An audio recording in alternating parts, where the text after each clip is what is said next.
গেল বছরের আগস্ট মাসে জার্মানিতে বসবাসরত প্রবাসীদের জন্য প্রচলিত বিদ্যমান অভিবাসন আইনের জটিল বিষয়গুলো সংস্কার ও আরও সহজ করার সিদ্ধান্ত নেয় সহজ প্রশাসন। অভিবাসীদের মূল জনগোষ্ঠী ও সমাজের অংশীজন করতে নতুন নাগরিকত্ব আইনে অনুমোদন দিয়েছিল জার্মানির স্বরাষ্ট্র মন্ত্রণালয়। স্থানীয় সময় বৃহস্পতিবার থেকে আইনটির কার্যকর শুরু হবে। গেল বছরের 23 আগস্ট মন্ত্রণালয়ের পক্ষে জানানো হয়, এখন থেকে দেশটির অভিবাসীরা 8 বছরের পরিবর্তে মাত্র 5 বছরের মধ্যেই জার্মান নাগরিক হতে আবেদন করতে পারেন। তবে উচ্চশিক্ষিত এবং জার্মান ভাষা জানাদের ক্ষেত্রে আরও কম সময়ে মিলতে পারে পাসপোর্ট এবং দ্বৈত নাগরিকত্ব।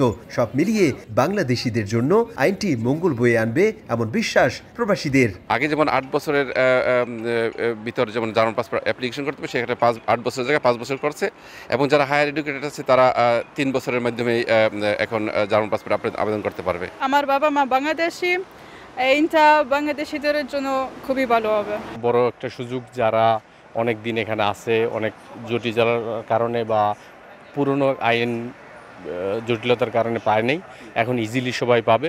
নগদের কাছে সব গ্রাহকই প্রিয়, তাই তো সারা দেশে ক্যাশ আউট চার্জ সবচেয়ে কম।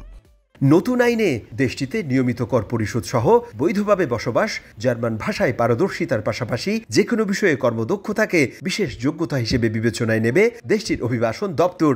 যারা রাজনৈতিক আশ্রয় আছে, যারা সরকারি সহযোগিতা আছে, যারা ভাষার ব্যাপার আছে, একটা লেভেল আছে বিয়ন্ড অন বে আইনস বলে, যেটা ওইটা নাই, আইনবুর্গেরং টেস্ট আছে, এইটা নাই, এই সমস্ত কারণে তারা আবেদন করতে পারবে না। অভিবাসন আইনটির কার্যকর করার প্রসঙ্গে জার্মান স্বরাষ্ট্রমন্ত্রী ন্যান্সি ফেইজার বলেন, এই আইনটি অভিবাসীদের সম্ভাবনার দুয়ার খুলে দেবে। তবে যারা জার্মানির মূল্যবোধকে সম্মান দেখাবে না, তাদের নাগরিকত্ব দেয়া হবে না।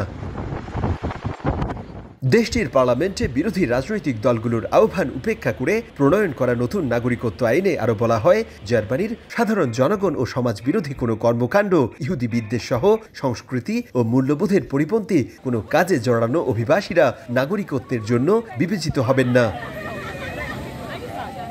বিদেশিদের জন্য জার্মানিতে নাগরিকত্ব আইনটি সহজ, সাবলীল, একই সাথে আধুনিকায়ন করার সহজ প্রশাসনের এমন সিদ্ধান্তকে অনেকেই স্বাগত জানালেও এএফডির মতো কট্টর ডানপন্থী রাজনৈতিক দলগুলো বলছে এই আইনটি অগ্রহণযোগ্য। কোনোরকম বাছ বিচার ছাড়াই বিদেশিদের নাগরিকত্ব দিলে জার্মানির সমাজ, সংস্কৃতি, একই সাথে মূল্যবোধ চরম ক্ষতির মুখে পড়তে পারে বলে মত ডানপন্থী রক্ষণশীল দলগুলোর। জার্মানি থেকে বিটু বড়ুয়া, সময় সংবাদ।